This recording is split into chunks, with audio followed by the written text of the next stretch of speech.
Oh, good evening everyone, and thank you for coming tonight for what's a fairly special event for us in partnership with the 21st Biennale of Sydney.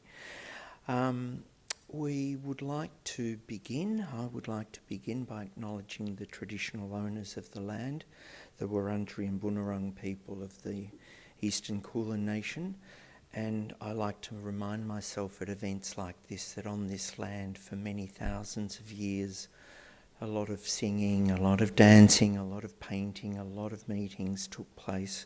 It is Aboriginal land and it's never been ceded. I'm very pleased tonight to announce the partnership between the VCA and the 21st Biennale of Sydney Superposition, Equilibrium and Engagement, curated by Mami Kataoka. We are the only learning teaching partner here in Victoria for this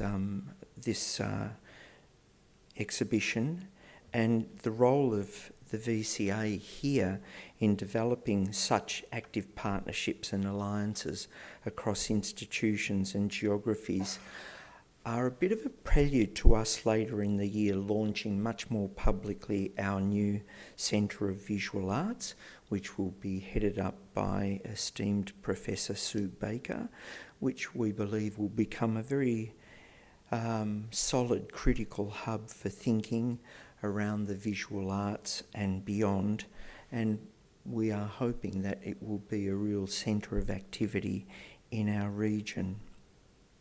We're also in a very new phase here in the VCA with the opening of the police stables, which is a brilliant new graduate student facility, and that will be opened publicly in May, but the students are in there, and apart from some student teething issues, we think it's a really fabulous facility, absolutely a world-class facility for our students. We're also very proud to announce the opening of the Buxton Contemporary Gallery, which opened a couple of weeks ago, now under the directorship of Ryan Johnston, the single largest philanthropy gift to a university in Australia. So both the collection of Michael Buxton and the building of the museum are a gift to the university, and it's really an outstanding gesture and really signals something very important for us in the development of the VCA. Tonight I would like to welcome you all. I guess, did I say who I was? For those of you that have not met me, I'm John Catapan. I am also a visual artist, but I happen to be the director of the Victorian College of the Arts. And we have with us tonight 3, maybe 4 distinguished people that I'd like to name. 2 of them will be speaking with Natalie King, who is herself a distinguished person. And so in order, I'd like to welcome NS Harsha, Tiffany Chung, both exhibiting artists at the Sydney Biennale, and both very, very exciting international artists, and we're deeply honoured that they've made the time to be here. I'd also like to welcome David Elliott. David Elliott was the founding director of the Morey Art Museum and the artistic director of the 2010 Biennale of Sydney. And also Dr. Rachel Ritz-Volok, founder of Momentum, global platform for time-based art in Berlin. So why are we here this evening? We're here to discuss the work of these 2 artists, Harsha and Tiffany Chung, and we are here to have the discussion moderated by Natalie King. And Professor Natalie King is an enterprise professor with us, newly appointed. She is no stranger to the Australian arts scene. She is an eminent Australian curator and arts leader with more than 2 decades of experience in international contemporary art, realising many landmark projects both here and overseas. But perhaps her crowning achievement just to date is her curation of the Venice Biennale Pavilion, Australia's inclusion in the Venice Biennale last year, her curation of Tracy Moffat, My Horizon, and that has been accompanied by a really stunning book by Thames and Hudson, which I urge you to get a hold of. It's a really fabulous production. So, without further ado, I'm going to introduce Natalie. She will in turn introduce the artists, and then we will have a moderated discussion. Thank you very much. Thanks everyone for coming along this evening, and thank you, John, for your generous introduction. And tonight we welcome internationally renowned artists Tiffany Chung and NS Harsha, who are participating in the 21st Biennale of Sydney Superposition, Equilibrium and Engagement, curated by Mami Kataoka. Last week I was fortunate to attend the vernissage of the Biennale, and I can attest to the sensitivity, urgency and dexterity of both Tiffany and Harsha's contribution to the Biennale. Their work coexists in fact alongside the work of 70 artists from 7 venues, and we are really delighted that you have extended your itinerary and joined us here in Melbourne for a few days. I would particularly like to acknowledge my colleagues at the VCA and the university who have wholeheartedly embraced me and this swift partnership with the Biennale of Sydney, especially John Catapan, Sue Baker, Kate Dorr, and to the indefatigable, efficient and creatively brilliant Vicky McInnes. So the format for tonight is I will introduce Harsha and Tiffany. They will each present a visual presentation for about 20 minutes, accompanied by visuals, and then we will convene on the stage and have a more informal conversation. NS Harsha was born in 1969 in Mysore, India, and he holds an MFA in painting from the University in Baroda.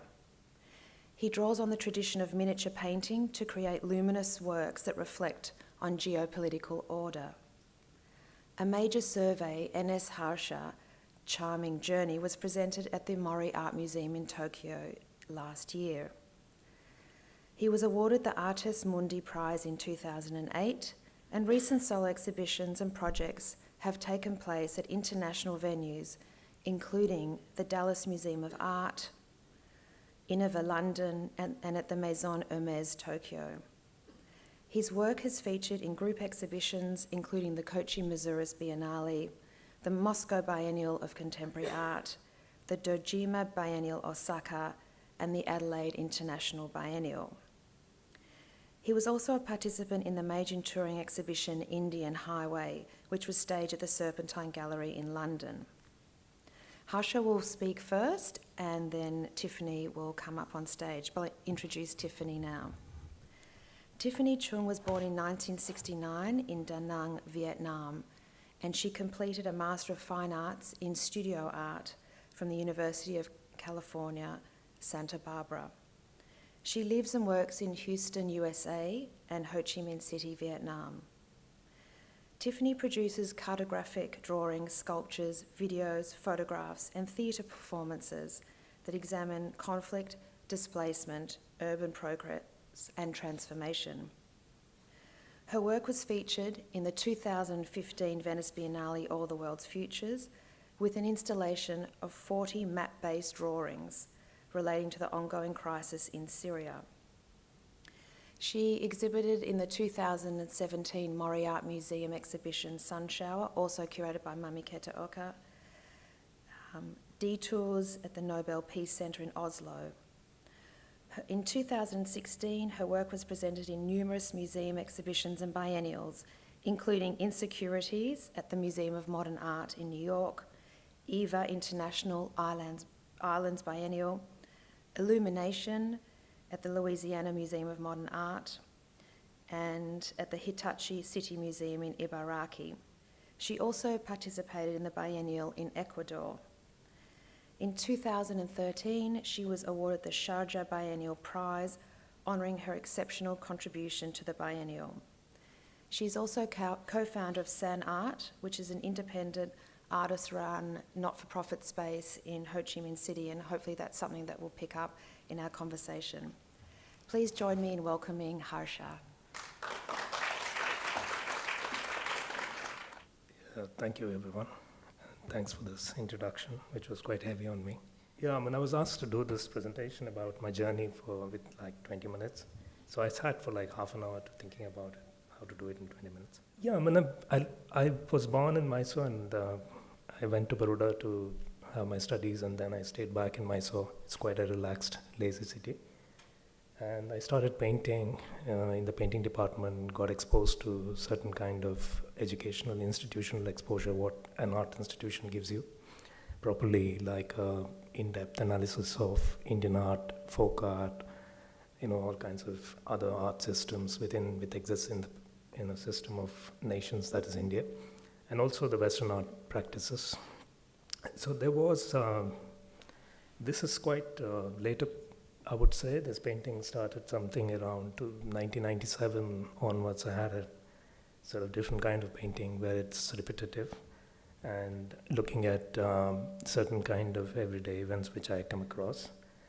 And it was also a time when India got exposed to the world, and I was exposed to the world, and I could able to travel a bit and look at other regions. So it was a great marriage. It was a marriage of finance, it was marriage of cultures, it was marriage of all kinds of things. And I happened to go to one of these mass marriages, which happens very close to Mysore, in a place called Nanjangud.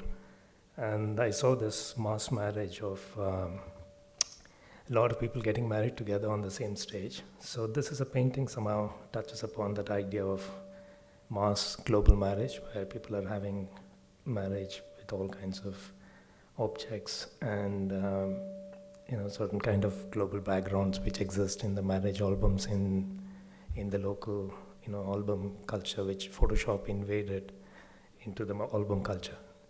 So somehow I took it from there. I was also dealing with this idea of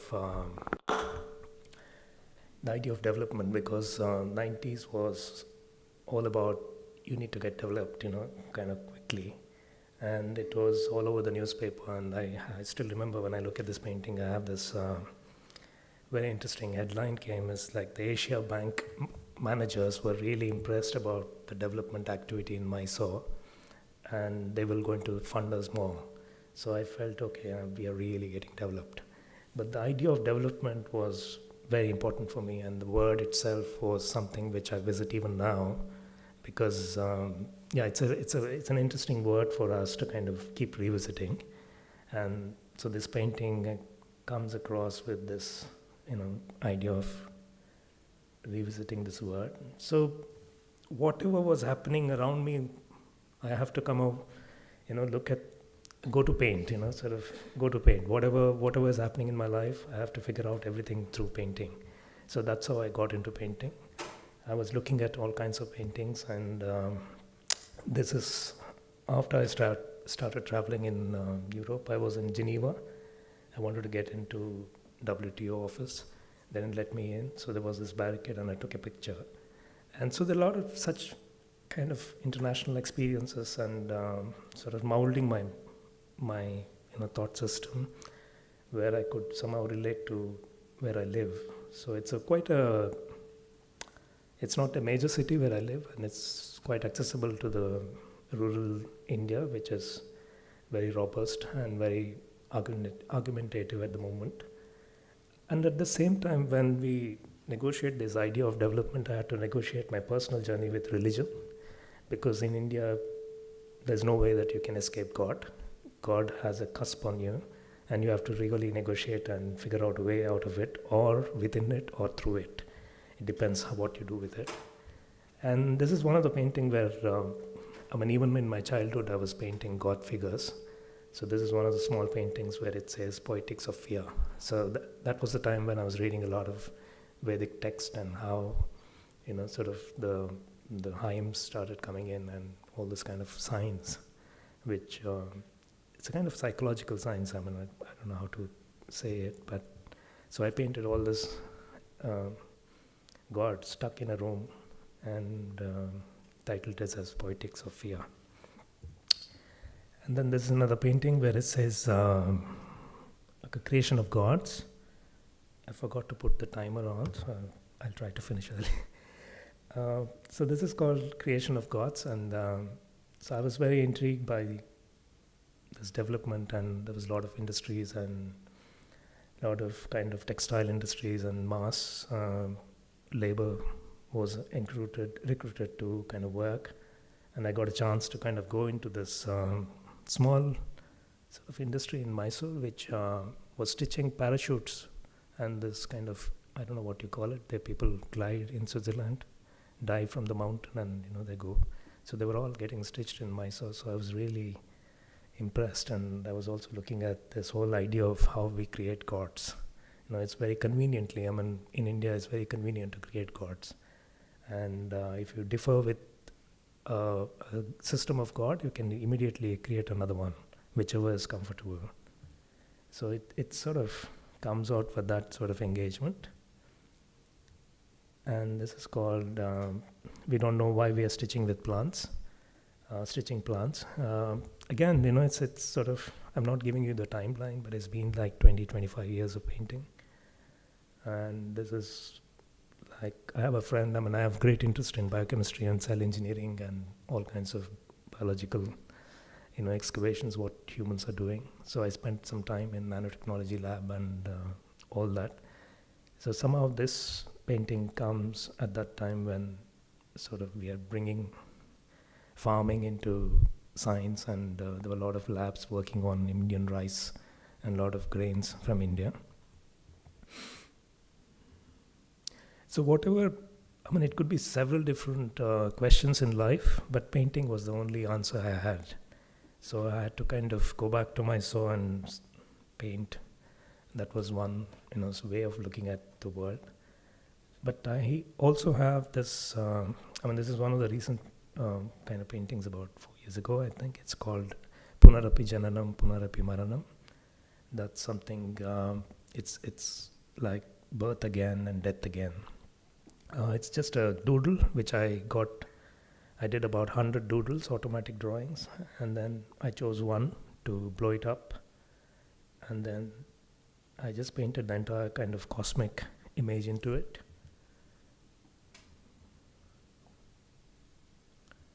So there are several different kinds of painting within the idea of painting which I'm interested in. This is one of the reasons. So I keep shifting from this kind of very abstract scale in painting, which I really enjoy. This is another recent painting which the inspiration behind this work, or like whatever you call the reason, has nothing to do with this painting. Near my studio there's a new, relatively new jockey underwear garment factory which opened. So it recruited almost like 800 women working in this factory. So there was this whole vacuum of domestic workers in that region, which really got interested in me, and then they were like all working in this sort of situation, which is very interesting to look at. So, but then I also read an interesting article, because I follow space and NASA information, and I read that there was a lot of information which came from Cosmos from NASA, and then they were sending it all to Bangalore to sort of decode them, because there is no manual labor in US probably, or in NASA's sort of zone. So I was very interested in this kind of decoding, probably the decoding force in where I live. So I was trying to get these two things in a very absurd way. And this cows walk in because this is really an interesting parallel, because there was a lady who was working in one of this factory. She also milks the cow in the morning before going there. So I really like this sort of balance she has achieved. But it's also intriguing, because I also have my own family members who are very much into farming. So it was this whole chaotic sort of situation, and it's called the Showstoppers at Cosmic Data Processing Center.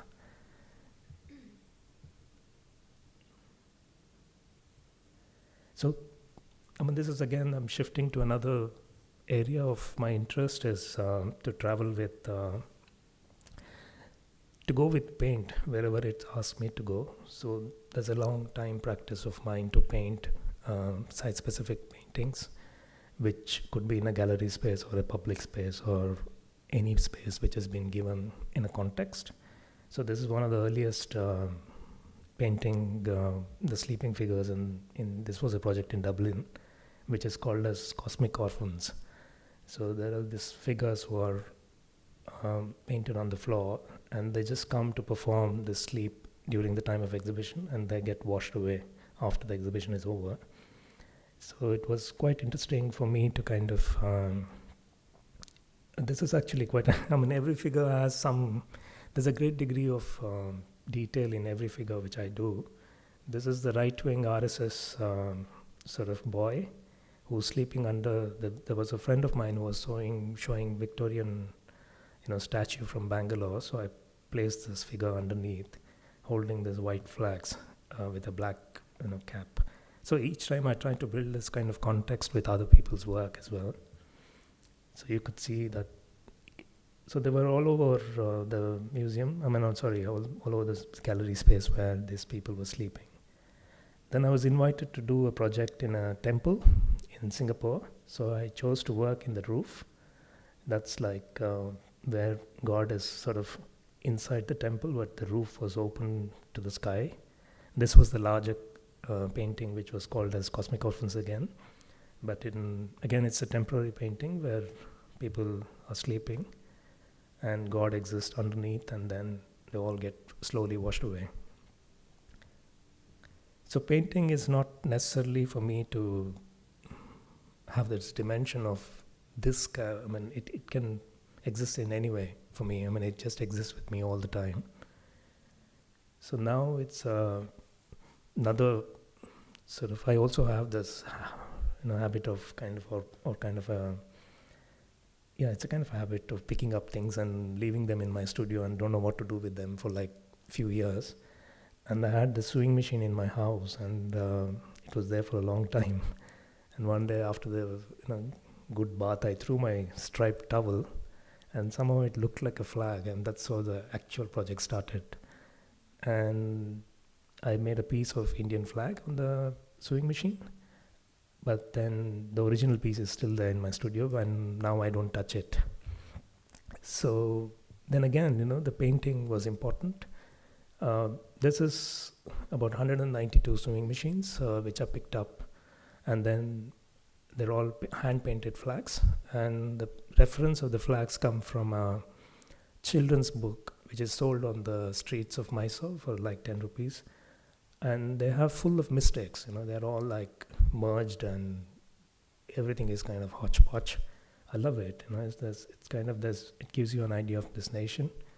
And I should say that this sort of work can only come when you're kind of negotiating this idea of nations into several different nations. Because I was always been told that I'm an Indian artist, but I never, can be able to. Even now, I don't understand that terminology. But then, I've always been told that you have this miniature influence. I said, okay. I just like neglect now those kind of phrases. But these flags are painted on one side. The other side is all empty. And then it's almost like a tailor shop, when you walk into this installation with all this waste cloths. Everything is painted, even the small little bits on the floor. I'm just like shifting again to, I'm good with the time. So I also work with children. It started somewhere in 97 because I don't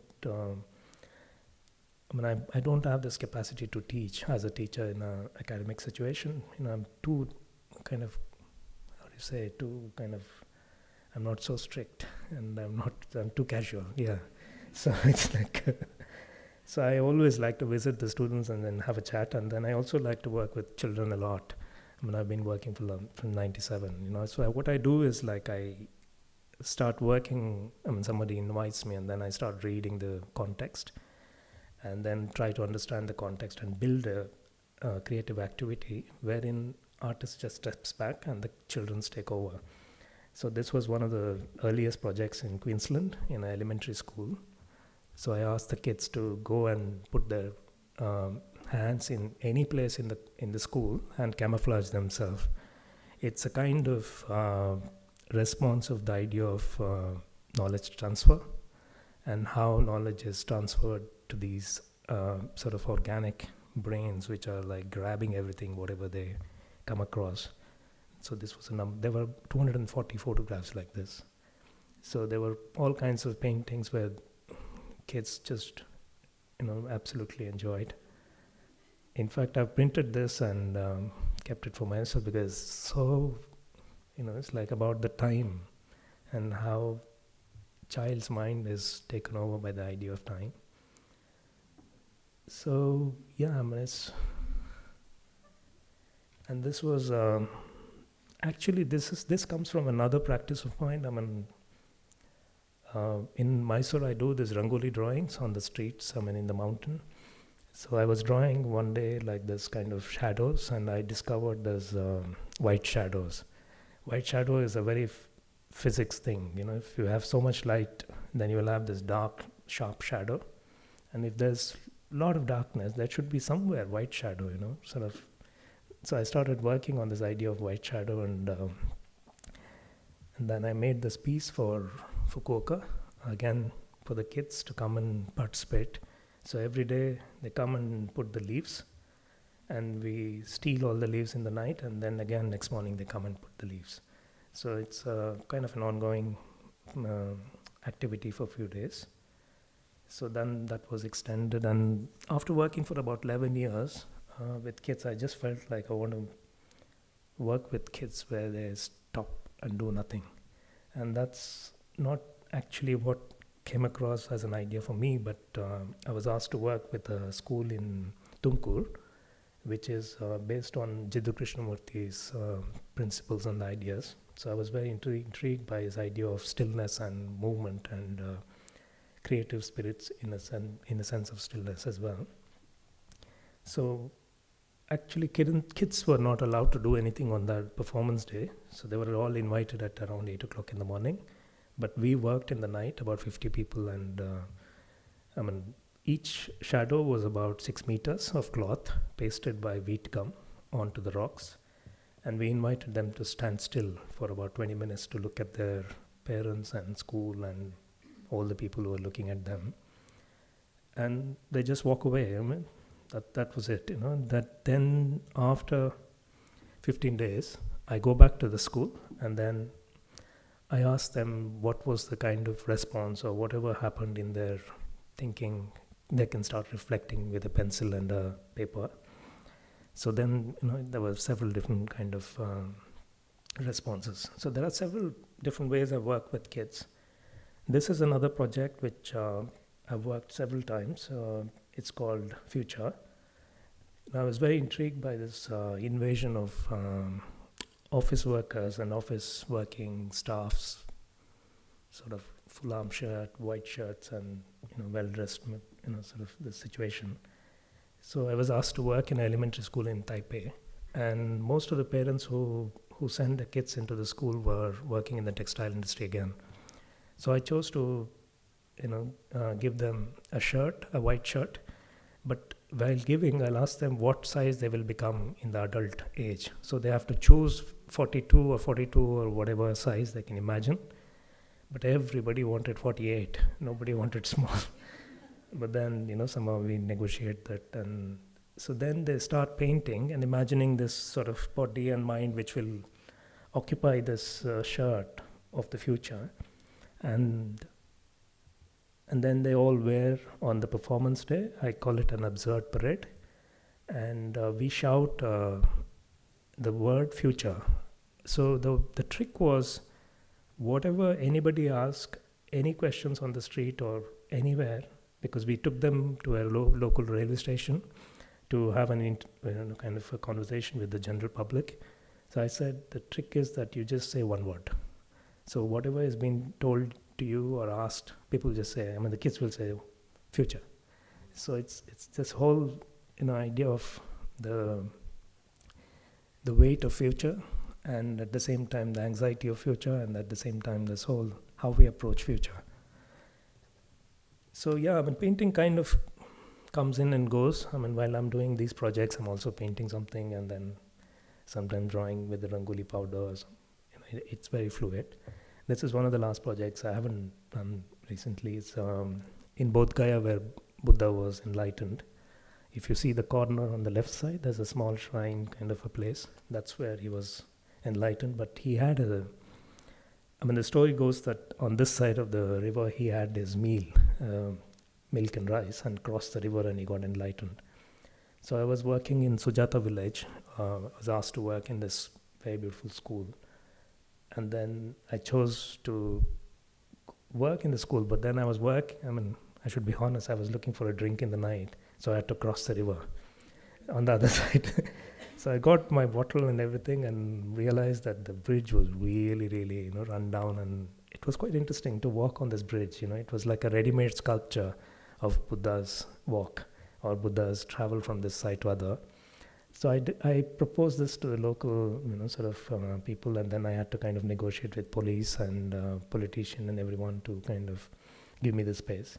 So the police said, okay, you'll have the space, but you have to paint black and white on one, and then the other one is color for you. I said, that's fine, we kind of negotiate that.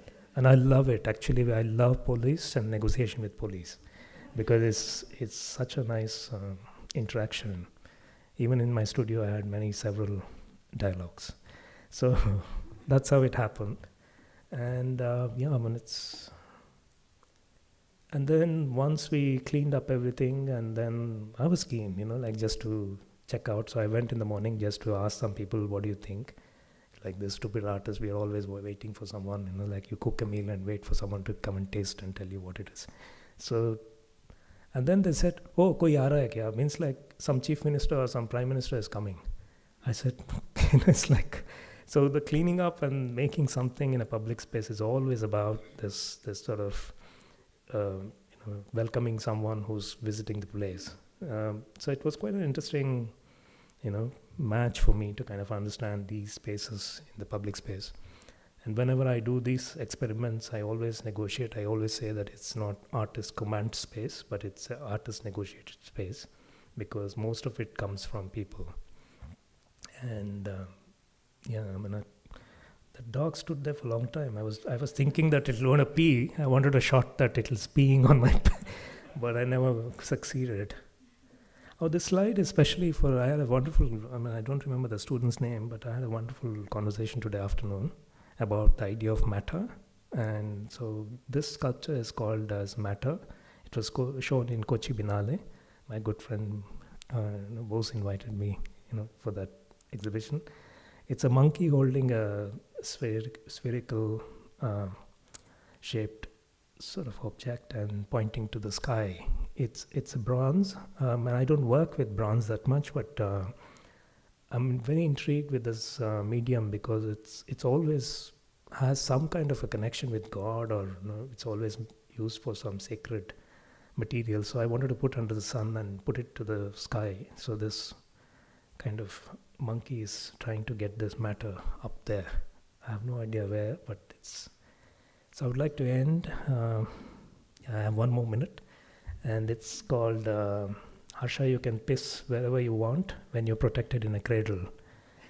This is like, it's just these drawings which I make in my personal journey. Like, even the other day I was in Sydney, and you have this everyday interaction with people or an object or something happens, and then immediately I want to draw and put it back into the paper. And so the drawing has always been like a constant practice. And it's like, have you ever seen there's a baby and pissing it out, kind of. And finally, I would like to end my talk by saying this is one of my favorite drawings, which says interested in disinterestedness.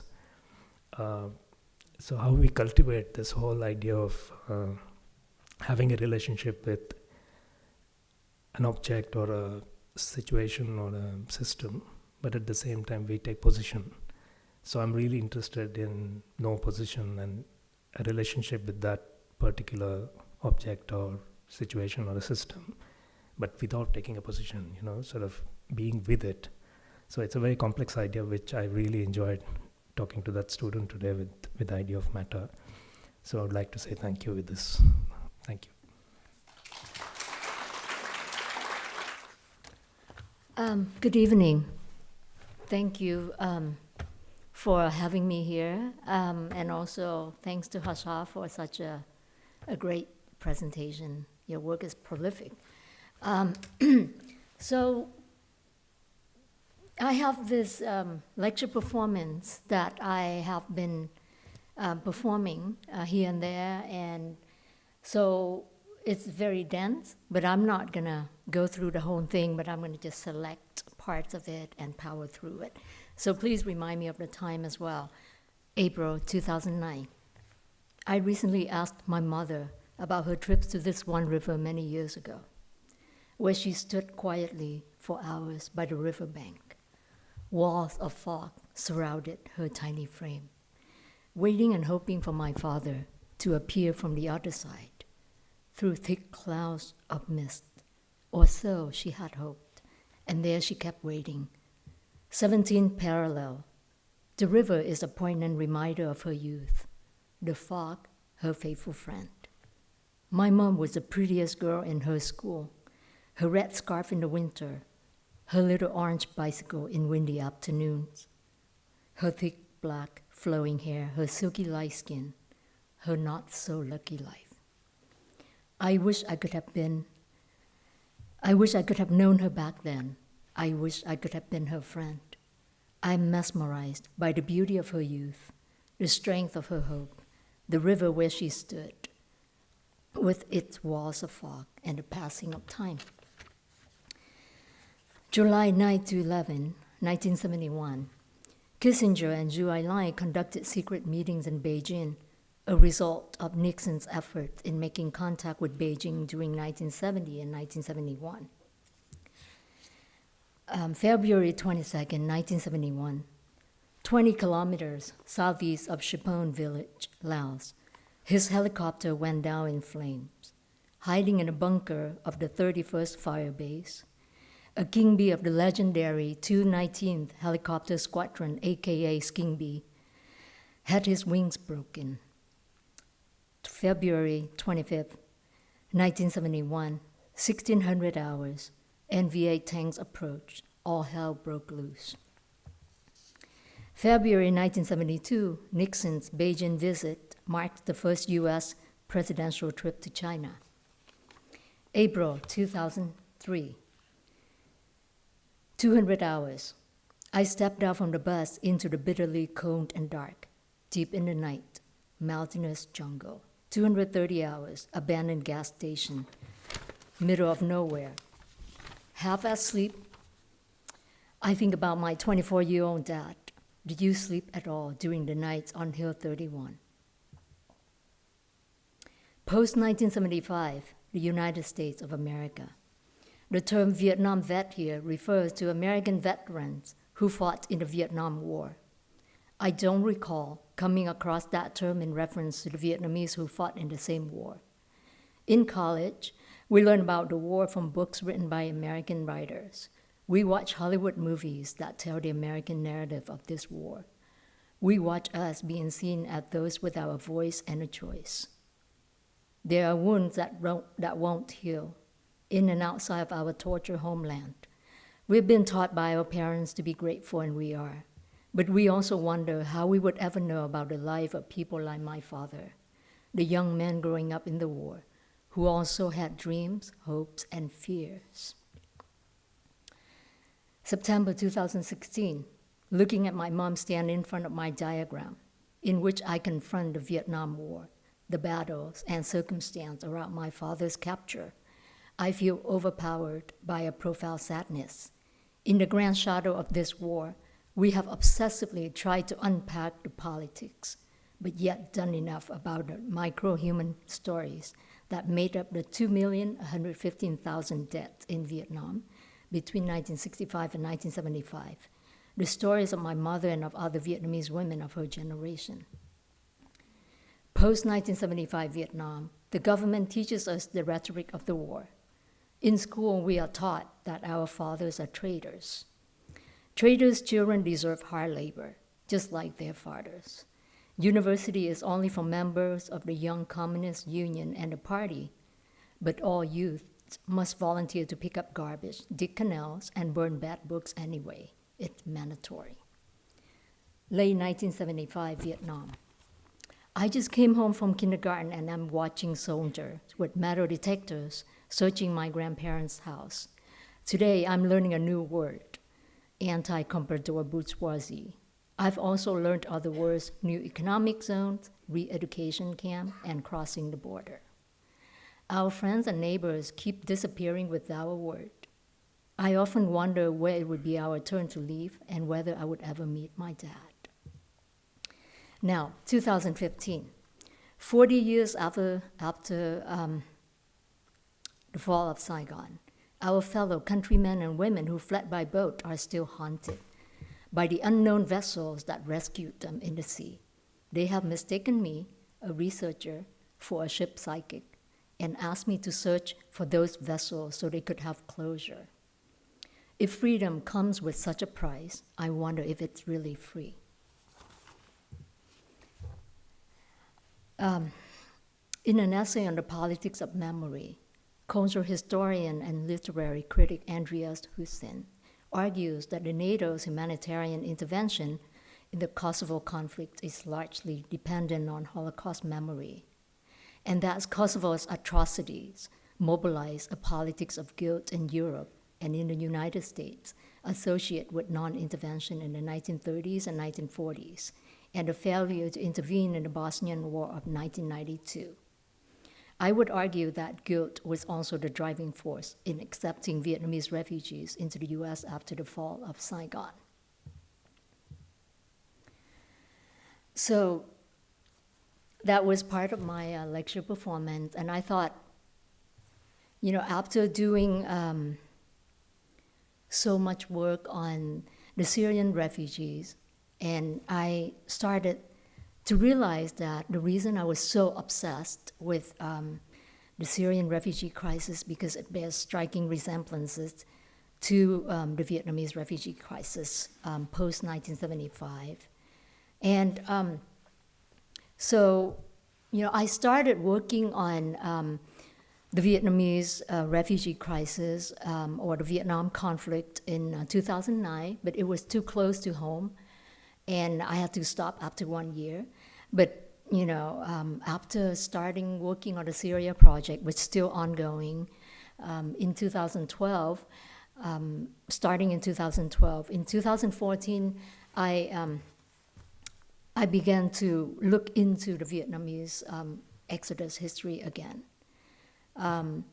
But the reason I was able to do that because there was enough distance and also space, in reflecting other the Syria conflict and then the refugee crisis in order to reflect on our own history.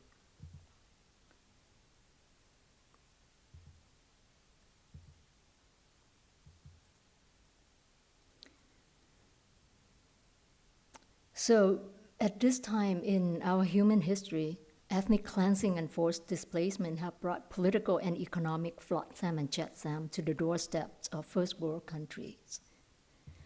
So while the UN struggles to find peace solution for Syria and establish stability for the Middle East, Europe fumbles in revising and creating asylum policies that would effectively deter the refugee waves across the Mediterranean from Middle East and Africa.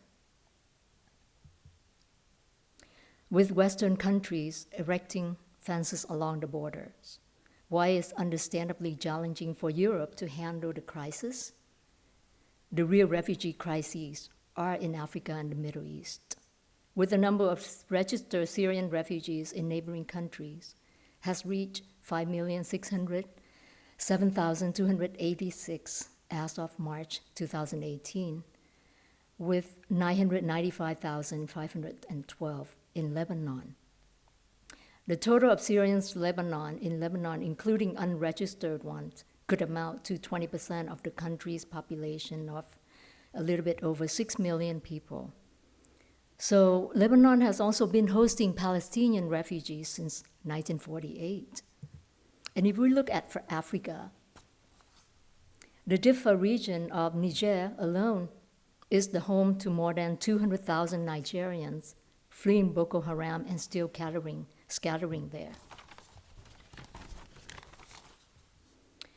With more than 130,000 people amassing along National Route 1, the desert paved highway just outside of Diffa, clinging to its barren edges for survival. May 2017, on the train going back to Copenhagen, you, a 16-year-old Muslim girl from Syria. I'm your big sister and mentor that you met 2 years before that. Out of nowhere, you say. We took the boat here. 60 people packed in a dinghy for 15. Gun would be put at our forehead if you resisted getting on the boat. Some guys took out smartphones to check the GPS in the middle of the dark sea. Some guys smoked by a can of gasoline and everyone screamed. We fought. We almost killed each other in the middle of the Mediterranean. But when the boat sank, the same people dragged my mom, my little sister, and myself to shore. Otherwise, we would have been drowned and dead. We both look outside the train window. You chew your fingernails. I swallowed our memories. I teach refugees on a voluntary basis in a program called Traveling with Art, a collaboration between Louisiana Museum of Modern Art and the Danish Red Cross School, which has been running for over 13 years. I am not a screamer, but a dreamer. I believe in inspiring and mentoring these young people whose eyes beam with hope when knowing I was once a refugee, just like they are now. The intersection of my artistic practice and academic discourse is situated between aesthetics and archives, poetry and statistics, lived experiences and top-down policies, national narratives and micro-histories, political imagination and participation. In my work, I revisit history and confront current issues of conflict, migration, displacement, spatial and social-political transformations, and the slippages between past colonial rhetoric with the present moment's neoliberal reforms in the traumatized continents of Asia and Africa, as well as in the Middle East. My work examines how the geographic boundaries of many countries and cities are continuously being challenged, shifted, and erased. This fluctuation is also reflected in my embroidered or hand-drawn data, visualizations of, and topographic maps related to the IDP and refugee numbers.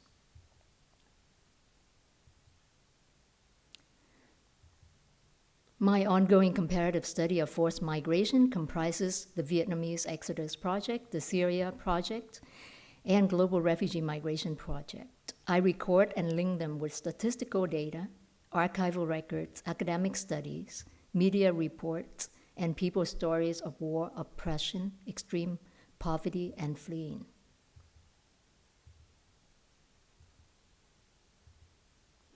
As the war in Syria erupted and escalated, in 2012, I began to track its humanitarian crisis by collecting statistics and infographics and reading reports of the conflict in hope of understanding this convoluted war.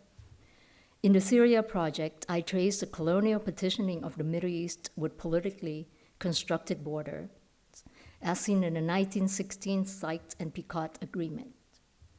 I mapped areas of conflict and influence, sites of the internally displaced Syrians,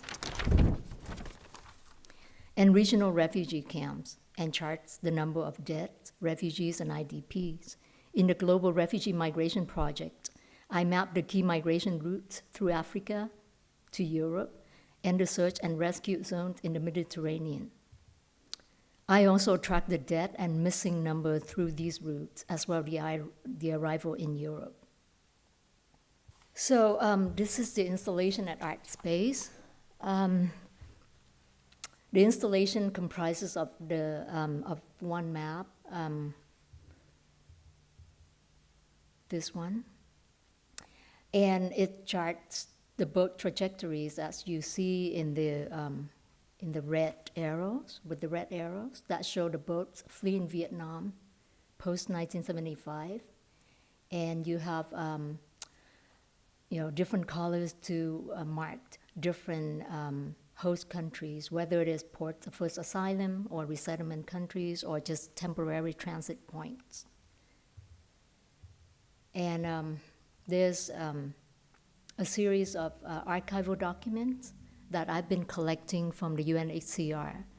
So because of these documents, I was able to reconstruct the migration trajectory of the Vietnamese, which hasn't been really studied and documented.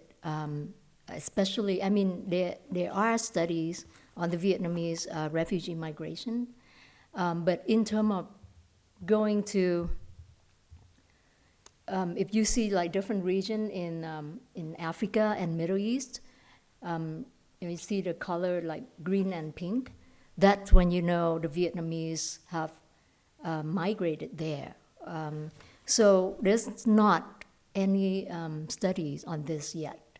But because of these documents, this record at the UNHCR, I was able to reconstruct this history from a very fragmented corresponding cables, because the UNHCR has a vast amount of records, but they don't know the content.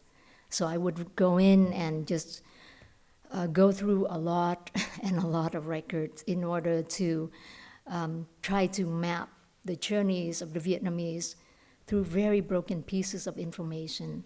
And so that's how I was able to construct this map. And also another map that I've done for another exhibition, which charts the flight routes of the Vietnamese refugees from refugee camps, and also the Vietnamese that were able to leave Vietnam through a program called ODB, which is Orderly Departure Program. And then these are just the installation shots of the watercolor paintings that I have worked with a group of young Vietnamese painters. One thing that I have to note that this history is erased into oblivion in the country. So there's a young generation growing up, only hearing about this, but not really having any recollection or any knowledge of it. So, I wanted to pass on this knowledge of history, and also it should function as a form of protesting what I called a politically driven historical amnesia in Vietnam. So I began by showing them the archival photographs of the refugee crisis and asked them to render into paintings.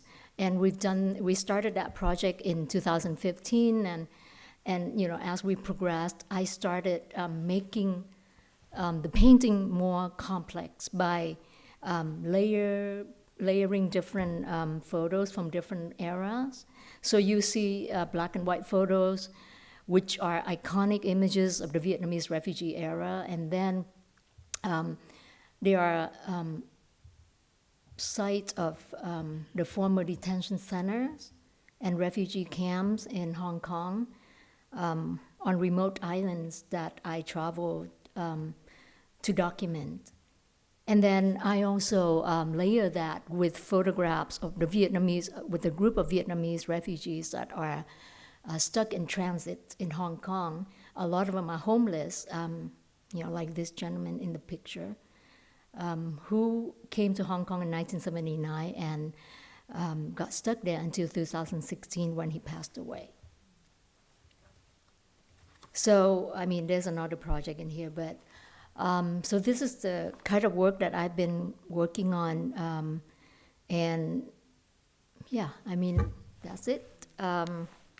I think I will stop here, and then we can open up for conversation, and hopefully you have questions for us. Thank you. Thank you, Tiffany and Harsha, for your mesmerising presentations. Tiffany, your presentation was incredibly poignant and poetic, and thank you for sharing an excerpt of your performance lecture about the rhetorics of war, Exodus history, and being a dreamer, not a screamer, and our preponderance for historical amnesia. And Harsha, thank you so much for your poetry and telling us how painting goes wherever it asks you to go, and looking at negotiating nations, mass marriages, cosmic orphans, and anxiety of the future. I wanted to commence by asking you, since we're at an art school, can you both tell me how you became an artist?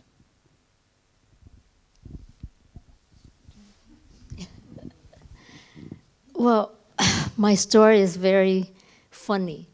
I had always wanted to become a writer rather than a visual artist, but I accidentally came across the studio of the two neighbors living next door to me when I was very young in the US. And somehow they got involved in drugs, and they had to flee. So the landlord of that apartment building asked me to help him to go in and clean up their mess. And I discovered all these paintings of the women who lived there, and also the photographs of her husband, who was a documentary photographer. And so I got all these brushes, all the empty canvases for free. And I thought, oh, this is interesting. I could be an artist too. So that's how I started. And there was no turning back. Yeah, I think it's, for me it was like the usual childhood habit. I was always drawing when I was a small kid. I think that my first drawing is from when I was 7, which I exhibited recently. And I was drawing all kinds of things, and then I was doing rangolis for my mother because she was not able to do it. And then I failed in my science school. So my father looked up an art school which was close by. Actually, I didn't know it was an art school. They said, oh, it's an architecture school. So I went and asked. Then I came to know about these terminologies. I didn't even know. I just knew painting. So I'm just painting. Even now, I think it's just the same thing. Tiffany, can you share with us your research methodology, which seems incredibly forensic and meticulous, the way you draw upon archival material, records, photographs, interviews. What is your methodology? I always combine academic research with ethnographic fieldwork. So I do a lot of research online, and also I do library type of research. And after that, I would go to archives to look for the records. So, you have all these documents, and you have all the written text, all the scholarly essays. But I also wanted the real experience, right? The testimonies of those who were involved. So then I would have to go and try to track them down and see where they are, and I would go and try to get connected to a community there. So with the Vietnamese refugees, it was easier because I am part of that Exodus history. So in order to go there and get connected is not difficult, but I don't ask questions. I usually don't come in with a list of questions to interview people, but I would try to be there and be part of a community and listen to their stories. And after 40 years, there's so many stories, and people really wanted their voice to be heard. So, even if you don't try to ask them questions, they would tell you all the stories anyway, to the point that I would memorize everything by heart and would go back to my hotel and take note. With the current refugees, I don't really do ethnographic field work, but I position my work from a policy angle to compare the Vietnamese refugee history, the asylums, policies that were emerged and imposed on the Vietnamese in the past, and then I would compare that to the policies that come out from Europe now on the asylum seekers. So, but I would go to Europe and, like, you see photos of me teaching refugees, just try to be useful, because I constantly have to keep myself in check. try to ask ethical questions on why and what I'm doing. So does it make sense? Okay. And Harsha, I'm interested in your process. You trained in Baroda and have drawn on the miniature tradition in India. Can you elaborate on how the miniature format informs your work? That's an interesting terminology, actually, since Baroda is highly sort of known for the revisiting the sort of miniature traditions. Technically, I've been saying that I'm more interested in the comics. I have this huge collection of 400 comics, and I'm interested in like popular arts. And yes, of course, my teacher was Nilima Sheikh, and she has this amazing knowledge of miniature paintings. Just because my figures and my canvas is big, it's been read as miniature many times. And the only thing which I share, to be honest, with the idea of miniature painting or the Eastern painting is the panoramic view of life, because you get to see the life in much distance, which I always like. Other than that, I don't have the same project like my teachers were revisiting and bringing those qualities into the painting aspect. But I do get excited. Recently I've found Jakchu, the painter from Japan. I just love it. It's absolutely stunning to kind of understand his painting, because all the painters in his contemporaries were like painting Buddhas and temples, but he was painting puppies and fish and whatever, sort of. So he was a bit of a pop guy. And he has imagined this elephant and tiger, which I can't imagine. He has never been seen an elephant. But painting an elephant by listening to what it looks like, I just love it, These are the kind of painters I kind of go and visit and find. And, so it's quite a, I don't know, it's just a bit of silly things, like being a painter. Actually, carved elephants appear in your work for the Biennale of Sydney, which you haven't shown us, but hopefully people here will be able to go and visit. It's a very complex and dense wall work with collected boxes, mirrors, painting. It's almost like a universal cosmology. Can you tell us about the new work in Sydney? Elephants, being in Mysore, my good friends from Kerala is also here. Elephants are like dogs and cows for us. We just live with them. It's not like so first time when I was told that elephant is very exotic for India, I was like, what? I started looking for this word in dictionary and started understanding what does it mean. I still remember those days. So elephant is something which I've sat on and been with. Even now I just spend so much time with elephants. And we got a visitor about 5 years ago. Like 3 elephants just came into the city and wrecked and killed one person and killed like 5 people. And there was a moment where this young, ruckus elephant went into a situation where the big bazaar is the new supermarket. And it tried to go, and it somehow, in the last minute, decided to walk on the lane next. I just love it, I just wish that it had some time inside the bazaar as well. But then, so it's all these things comes to me in a kind of a package. And I have to negotiate my space with form. So the new piece comes out from my, long time, there's abstract walks which I do in the market space.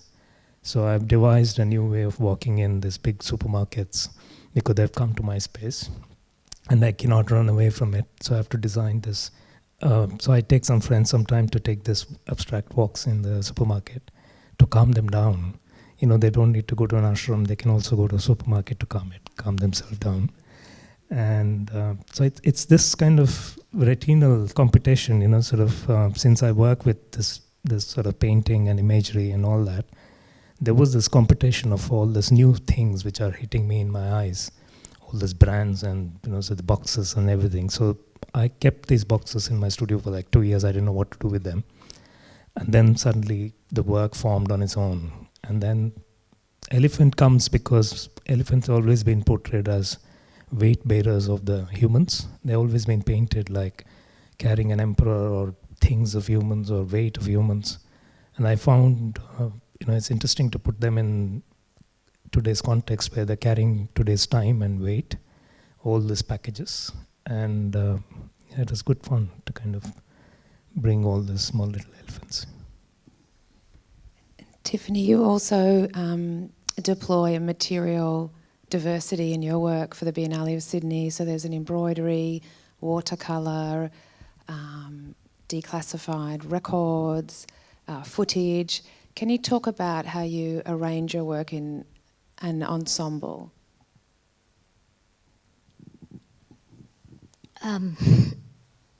I started out making a lot of maps.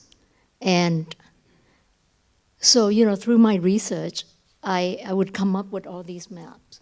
But by showing the maps alone, I could not really show the depth of the research and the process.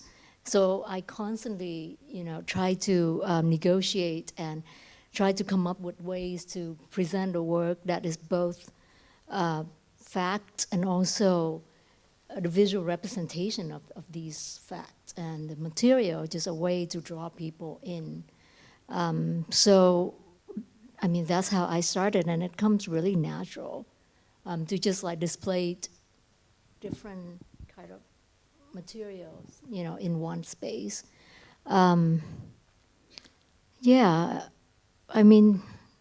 what I do. It's hard to explain, but just like my research process as well, I use a lot of notes.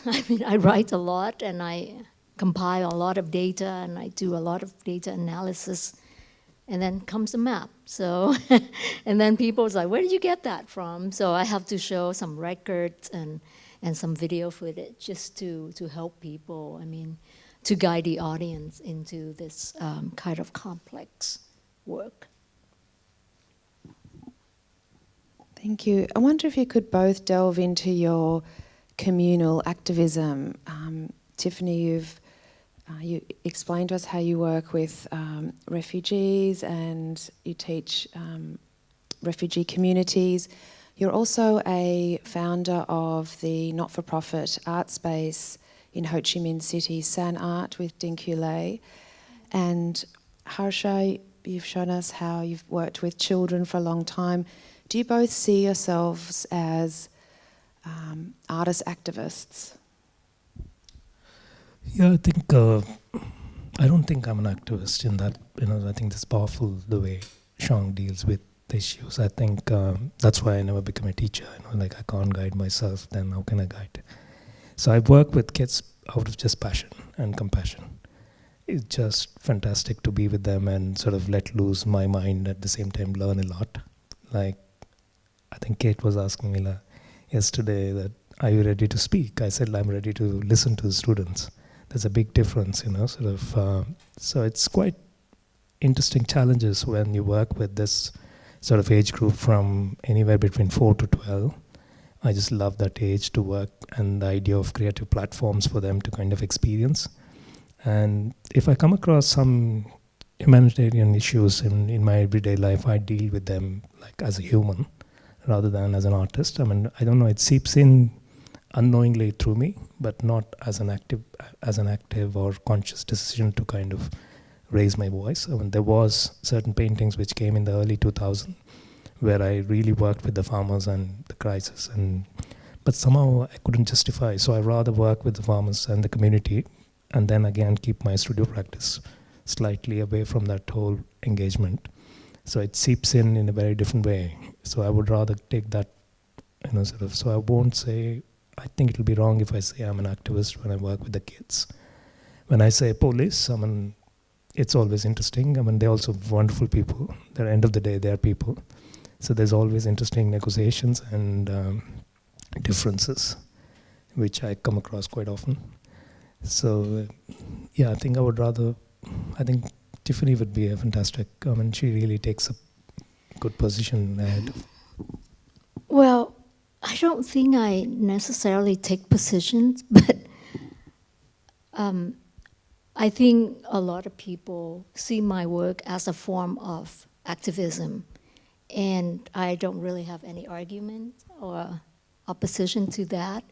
But I don't consciously tell myself that I'm an activist.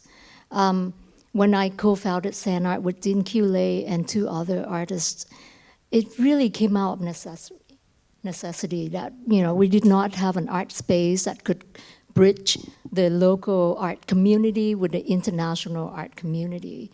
And we happen to be those who have the opportunities to be outside of Vietnam and to study, and then we decided to come back to Vietnam to work and to be part of the Vietnamese art community, and that's how we started. For the refugee work, like I said, because of this erasure of history, and I thought it's important to resurrect that history. Of course, it comes at a cost, but it's okay. And then with the work with the Syrians or current refugees, it's also, just one thing leads to another, and like I said earlier, I just wanted to be useful.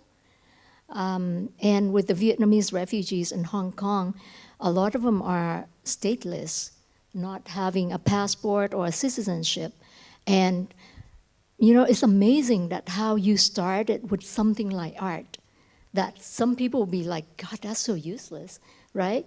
And then I started with that, and through art, I found people, the human rights lawyers that have worked on the Vietnamese cases in the past, they've seen my work. So they came looking for me. It's no way I could find them.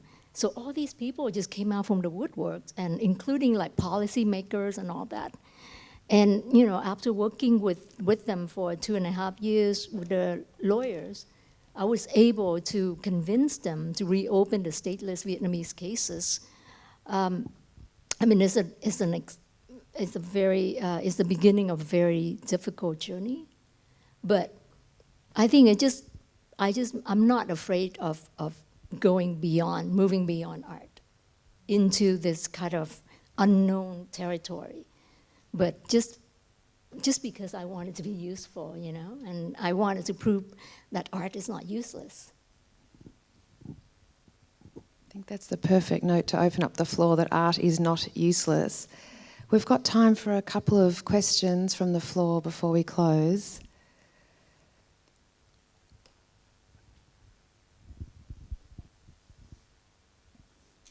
It's hard for me to see.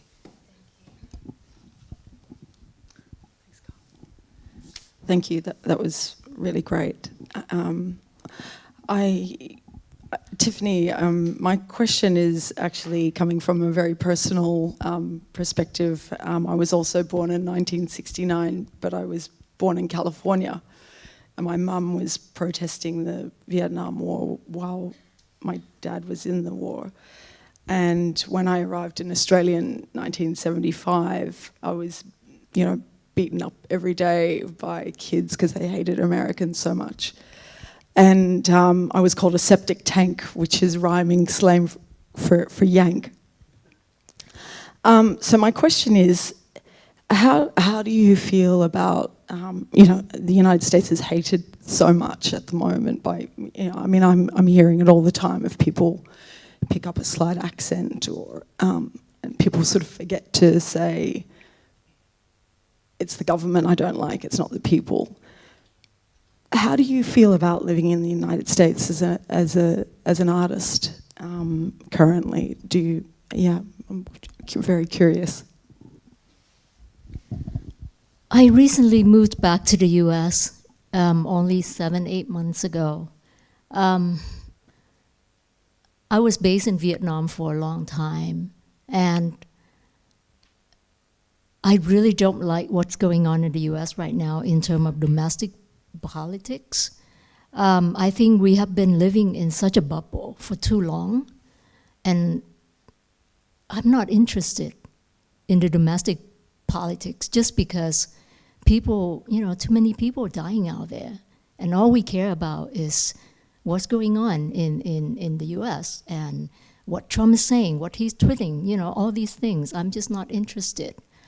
But as an artist living in the US now, I'm hiding myself from like the art centers of the world, like New York or LA, and I'm really in the middle of nowhere, and that really allows me the freedom and the time and the space to really focus on my work and and on what I do. And I travel all the time, getting out of that. So it's not so bad.